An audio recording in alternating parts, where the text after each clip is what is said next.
Le Seigneur soit avec vous. Et avec votre esprit.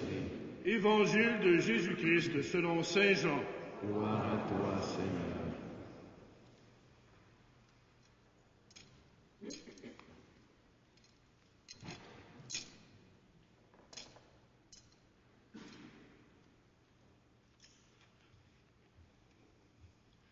Avant la fête de la Pâque, sachant que l'heure était venue pour lui de passer de ce monde à son Père, Jésus, ayant aimé les siens qui étaient dans le monde, les aima jusqu'au bout.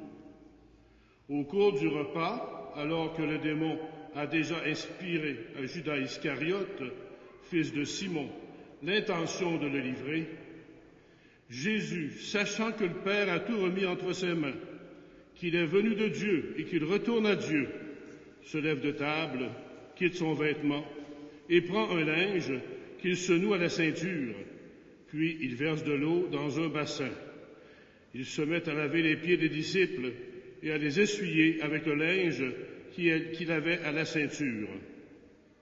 Il arrive ainsi devant Simon-Pierre.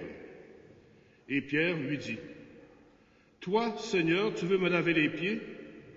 Jésus lui déclara, « Ce que je veux faire, tu ne le sais pas maintenant. Plus tard, tu comprendras. » Pierre lui dit, « Tu ne me laveras pas les pieds, non jamais. » Jésus lui répondit, « Si je ne te lave pas, tu n'auras pas de part avec moi. » Simon-Pierre lui dit, « Alors, Seigneur, pas seulement les pieds, mais aussi les mains et la tête. » Jésus lui dit, « Quand on vient de prendre un bain, on n'a pas besoin de se laver, on est pur tout entier. Vous-même, vous êtes purs, mais non pas tous. » Il savait bien qu'il allait le livrer, et c'est pourquoi il disait, « Vous n'êtes pas tous purs. » Après leur avoir lavé les pieds, il reprit son vêtement et se remit à table. Il leur dit alors, « Comprenez-vous ce que je viens de faire?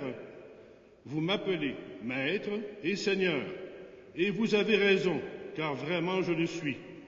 Si donc moi, le Seigneur et le Maître, je vous ai lavé les pieds, vous aussi vous devez vous laver les pieds les uns aux autres. C'est un exemple que je vous ai donné, afin que vous fassiez, vous aussi, comme j'ai fait pour vous. » Acclamons la parole de Dieu. Louange à toi, Seigneur Jésus.